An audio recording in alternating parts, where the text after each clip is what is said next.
Hello, everybody. I'm Mr. Wildcat. Very rare for Mr. Wildcat to be dressed up. So, why are we all dressed up in our finest clothes? Well, we're going to be taking a special trip with the Bundys today on a special trip down memory lane, reviewing a classic episode, one of my most favorite episodes from the early years of Married with Children. We're going to be going back to season 3 today, reviewing the classic episode Eating Out. This episode is the 11th episode of the third season. It was recorded on February 3rd, 1989, and aired on February 19th, the 46th episode overall. Okay? Now, this episode, Peggy's relative, Uncle Henry, has passed away, and they receive an inheritance check. Al and Peggy decide to bolt town, leaving the kids behind, for a week-long vacation with that money. But they are caught red-handed just as they walk out the door by Bud and Kelly, who sense something's amiss when Peggy sends the kids off to school with lunch. Okay? So they open the check and they realize it is for $237. And there is a fight breaking out between Bud and Kelly along with Peggy over how the money should be spent and who should be the rightful owner of that money. Now, Bud and Kelly, they're big fans of this fictional band Tears and Vomit, who's going to be doing a special concert in Chicago. Bud and Kelly want front row seat tickets to that concert. Peggy, on the other hand, wants to go and get a bikini wax, at say the very least. So they're fighting over how the money should be spent. Al feels that the money should be spent together as a family. Then we have Steve and Marcy that come knocking on the door. They just came back from a romantic lunch and they brought a prime rib bone back for Buck, which the Bundy family is, most notably Peggy, Bud, and Kelly, are fighting over to see who could eat the meat off the bone. So Al basically asks Marcy and Steve, we have a little problem here. We just inherited $237 and we don't know how to spend it. So they basically go down a list of things that they could use. Okay? Sensible stuff. A new car muffler, their own newspaper subscription, their own trash cans, paying them back for everything that they have stolen from Steve and Marcy over the years. But then Marcy notices that the kids are fighting over the prime rib bone that was meant for Buck, and she has one of the best ideas possible. She suggests for Peggy and Al, take the kids, get dressed, go to a high-end fine restaurant, and get some food, for God's sakes. So they all decide to go out to dinner at a fine high-end restaurant about 45 minutes away from the Bundy household. All right?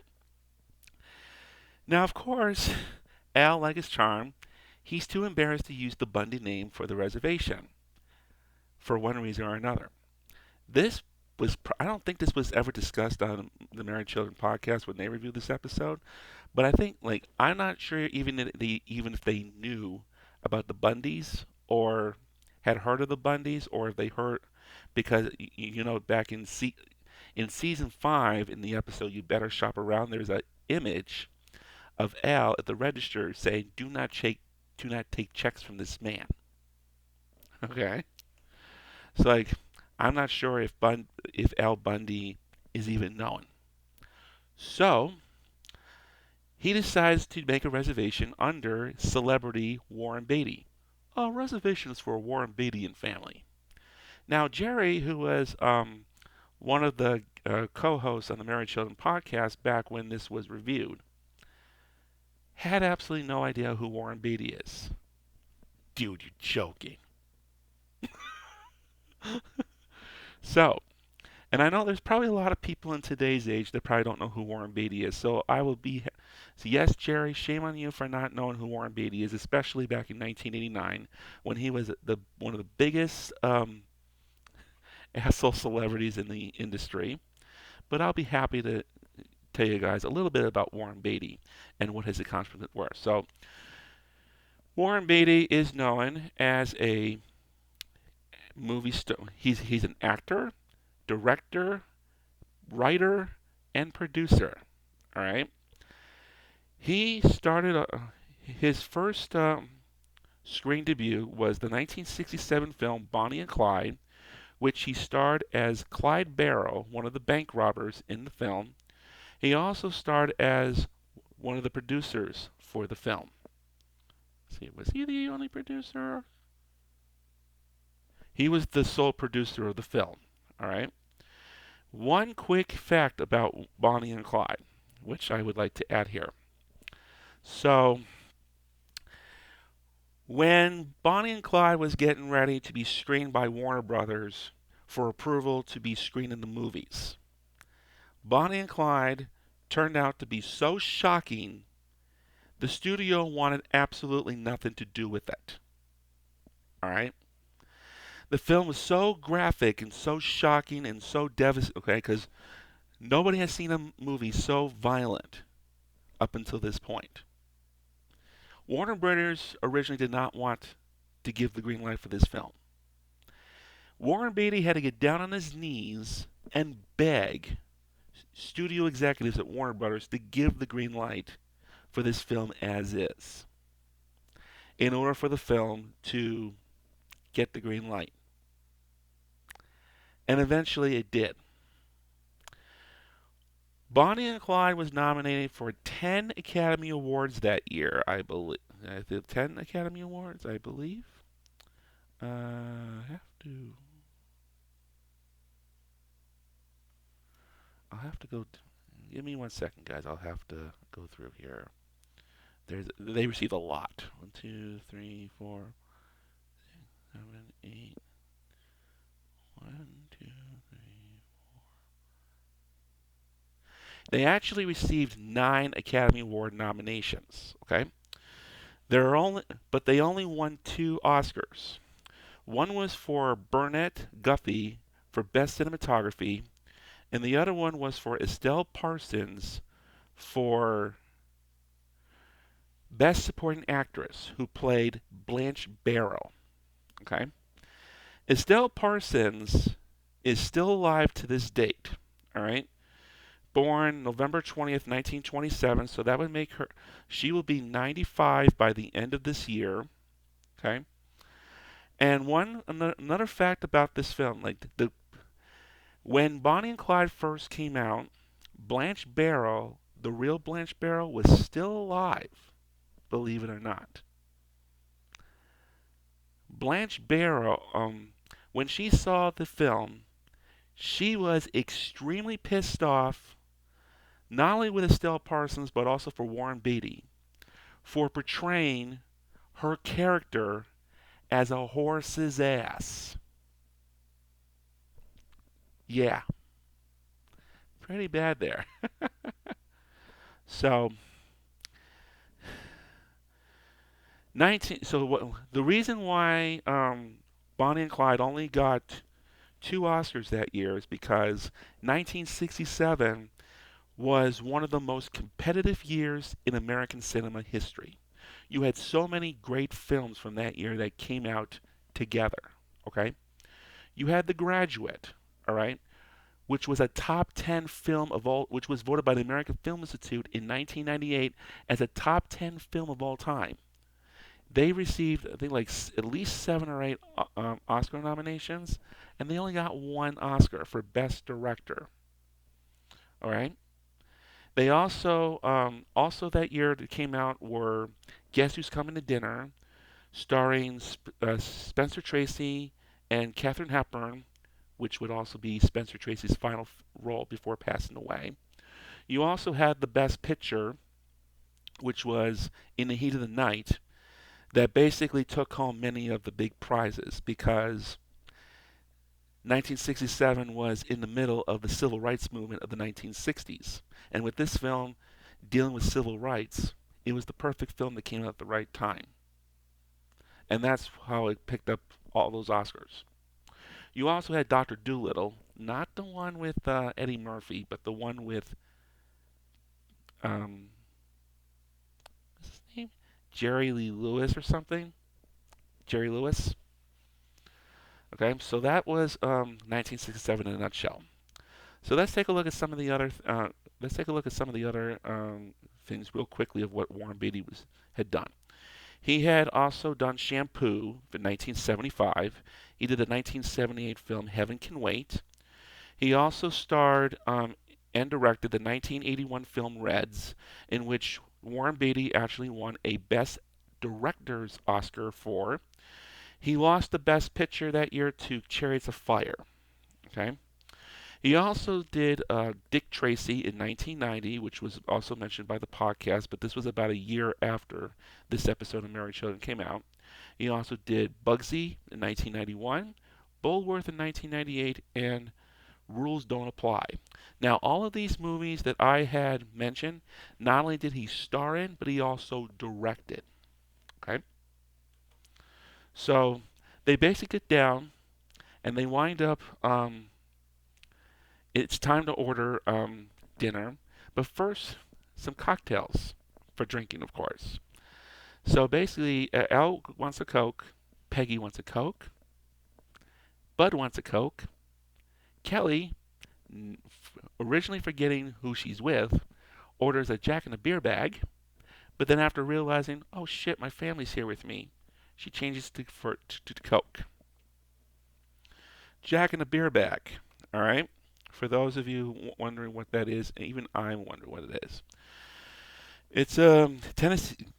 Jack refers to the Tennessee whiskey brand Jack Daniels. A beer bag refers to a chaser, a mild drink that follows the consumption of a hard liquor such as whiskey or tequila. Kelly was consuming a shot of whiskey followed by a glass of beer. Okay. Now the Married Children podcast team did mention, or they did ask, like, Pepsi or Coke, which one do you prefer better? Me, now me, I grew up. My when I was growing up with my family, we were a Pepsi family. Okay, we drank Pepsi, and then later on we wound up drinking Diet Pepsi, and then like Coca-Cola. I wound up drinking like once in a while. Like Coca-Cola, I don't mind, especially the Mexican Coke. That's the best. But like Pepsi is the one that sticks best to me because of my childhood, because that's how I was raised.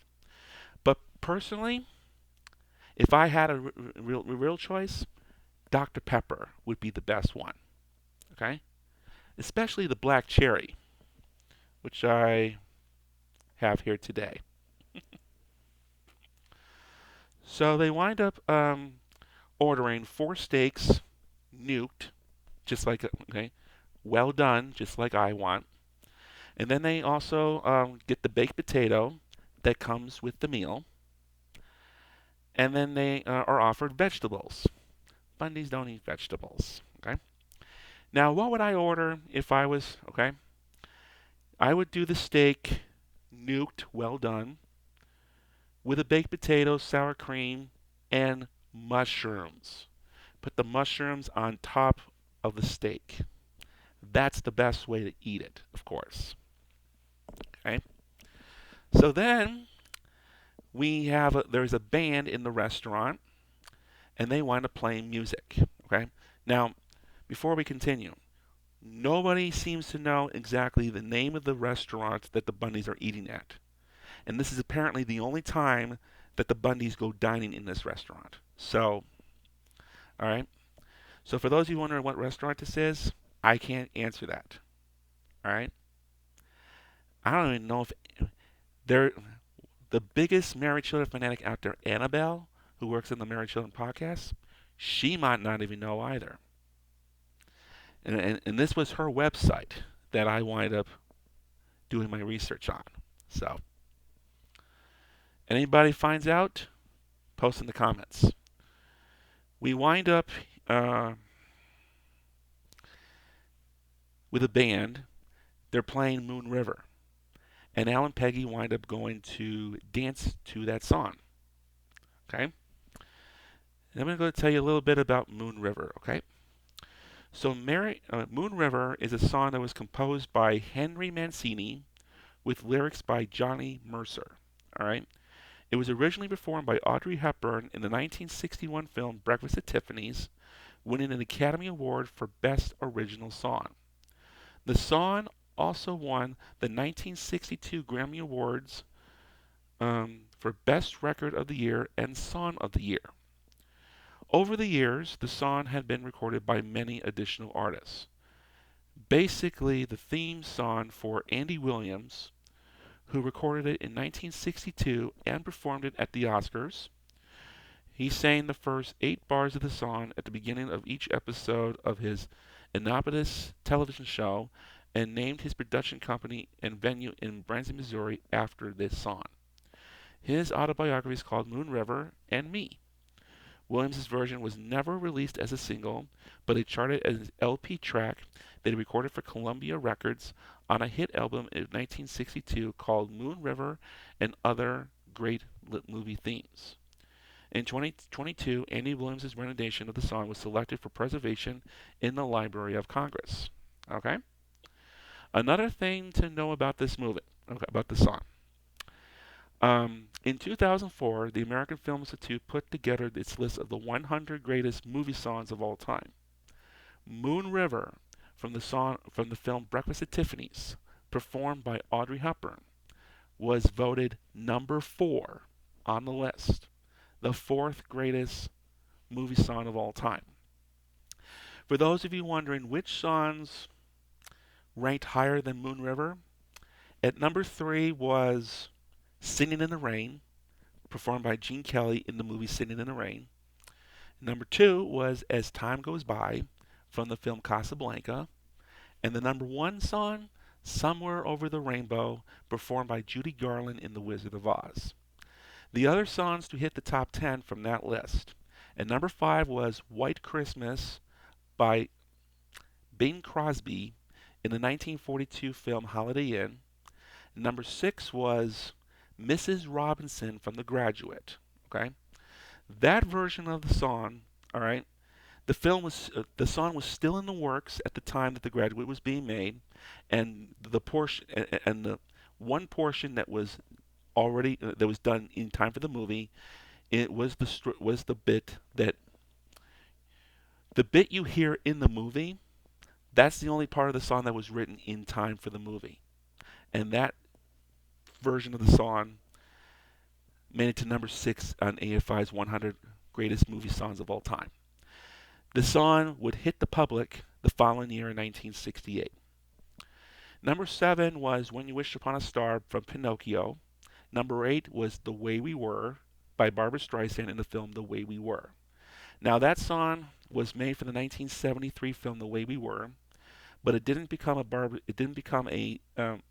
the charts until 1975 when Barbra Streisand did a version for public release. Okay. Number 9 was Staying Alive from the Bee Gees that was used in the film Saturday Night Fever. And number 10 was Julie Andrews' signature song, The Sound of Music, that was sung at the beginning of the 1965 musical film The Sound of Music. All right. So now with that done, we go to intermission. And we come back from commercial, and it's chow time, chow time, chow time. The Bundy, it is time to eat their steaks. But before they do, Al suggests this is a fancy meal in a fancy restaurant, something that we have never done before. Let's wind up saying grace. And each one, they wind up doing their own private version of grace with their inner thoughts being said out loud. And I will be happy to share with you what each of them wind up saying. All right? Let's pull it up here. Okay.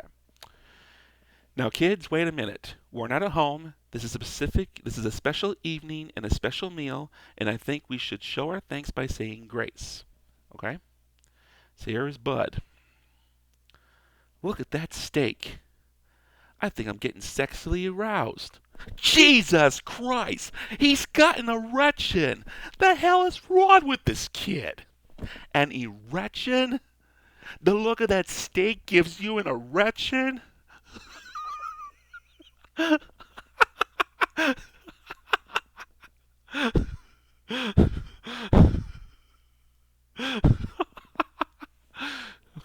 That had to be, I'm sorry, but that had to be said. Have you guys ever watched the TV show Archer? You would know exactly what I'm talking about.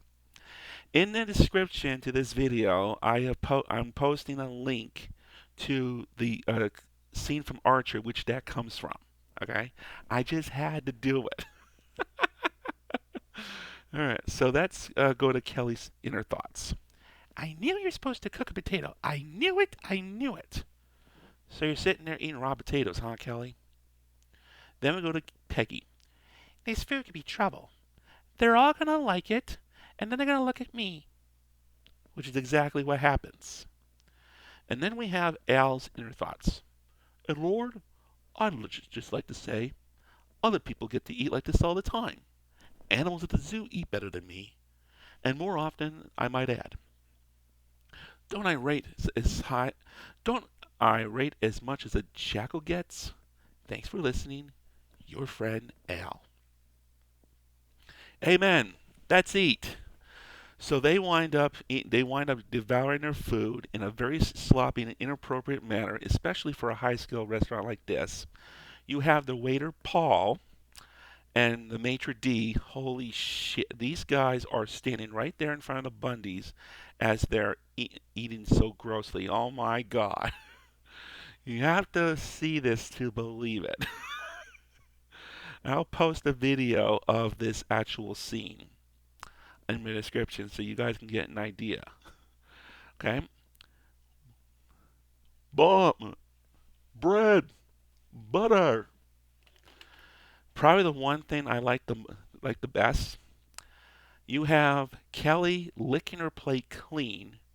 Meanwhile, Bud is taking a bite. Now, I don't know if it's ketchup or steak sauce or barbecue sauce. I don't know what it is. But he is pounding it really hard. He's pounding it all over that steak and he's eating it like there's no tomorrow.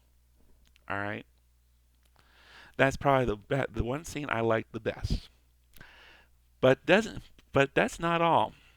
After they get done, there's only one way they can top off this dinner. Al asks for a newspaper, and he winds up going to the restroom to take a shit. As soon as he grabs that newspaper, the audience knows exactly what he's going to do. And yes, he overflowed the toilet. So after he gets done taking his shit, we see the four of them at the table. Al is sitting there sipping on a cup of coffee while Peggy is sitting there with a toothpick. I feel like the Queen of England.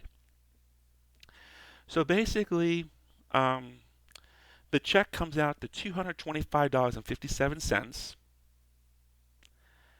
But there's one little problem. Al forgot to bring his wallet. All right? So they can't pay for the meal. Al suggests we stay calm and we'll get through this in a mature manner. Kelly suggests that she gets down on the ground and throw a fit like they do when they can't pay at Denny's. Here's a little problem. That was for $3.95. For $225 to let you swallow your tongue before they call an ambulance. So Peggy gives Kelly the car keys and has Bud go along with her.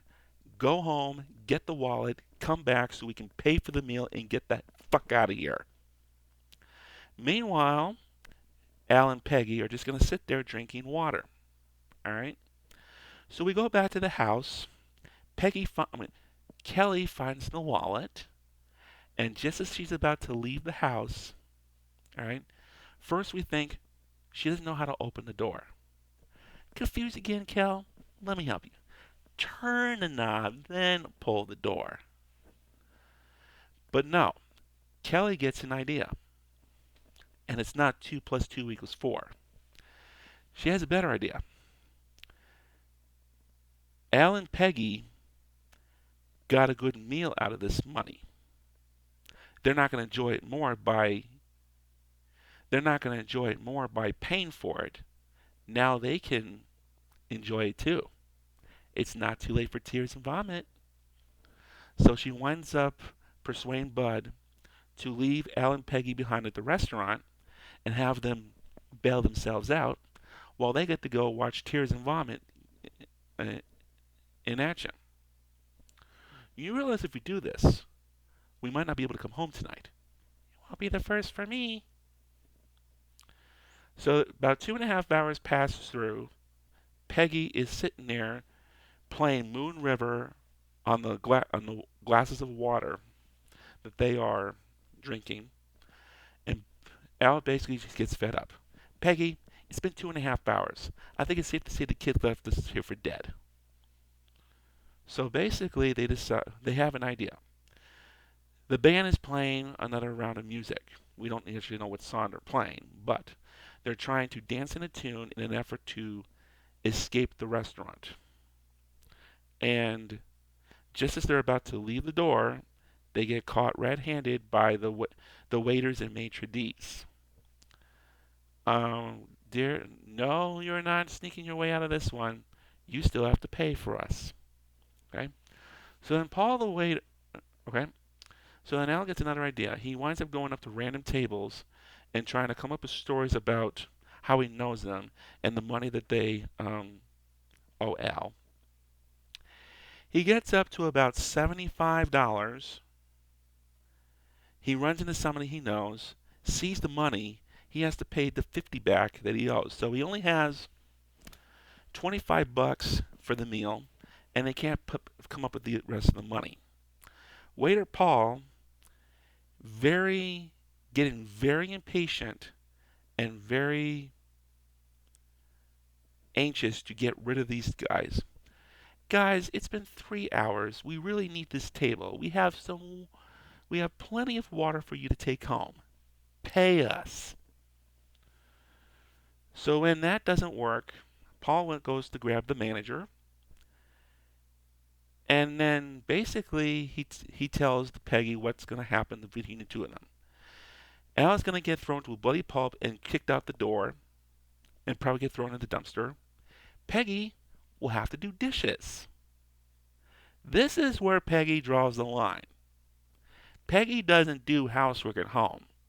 What makes you think she's going to do housework in the restaurant? She's going to do dishes. She's taking action from here. She grabs Al's shoes, which the hidden joke is they smell like hell. They're the worst stench you could ever think of. They're worse than dirty diapers or raw sewage or a French guy with horrible hygiene, just to name a few. Sir, if you can't pay, perhaps you'd like to discuss with the manager. What's that? Yes! Everybody stay calm. Nobody try to be a hero. Oh my God, she's got a shoe! So she tells the band, play some happy music. And they wind up playing Tie a Ribbon Around the Old Oak Tree by Tony, Orlando, and Dawn. And don't even get me into that one, please. Oh my God. So Al winds up stealing a chicken drumstick from a random table as they're trying to get their way out the door. And as soon as they bail the door, one of the waiters tries to call the police when Peggy comes back in with one of Al's socks. And don't try to follow us. Puts it right in the middle of the floor so nobody with the greatest sense would be able to try to follow them. Okay? They want to stay away from the stench. They will stay away from the sock. That's her way of thinking. So with no car and 45 minutes away from home, they wind up trying to figure out exactly, okay? They miraculously find their way back to the house. All right? And that's the end of the episode. Now, basically, all right, Now, here is what I thought of the episode. Okay, parts of the episode, particularly the ending, with how with how Al and Peggy are going to get home with no car and no shoes. Um, it doesn't make any sense whatsoever. But of course, this is the Married Children universe, and it's TV, so nothing has to make any sense. Okay? This is probably one of my top 20 favorite episodes of all time. Okay? It basically, my favorite part of the whole episode was the way that Al and the family acted in public, despite how disgusting they can be. The way that they ate that meal. That's what really that's my most favorite part of the whole episode. Okay? They eat like slobbery pigs. Okay? And then the very end of the episode where Peggy holds up the shoes like she's holding a gun. Oh my god. Oh my god, she's got a shoe. Okay? So with everything, so basically, we rarely see the Bundys go out at all. So, and they did a really there was really good writing this episode. It was really thought most of it was really well thought out. So overall, this episode is going to be a perfect 5 out of 5 for me. All right? So that's all we have for today. And until the next time we meet, I'm Mr. Wildcat, reminding each and every one of you to be good, be careful, and behave. Whoa, Bundy!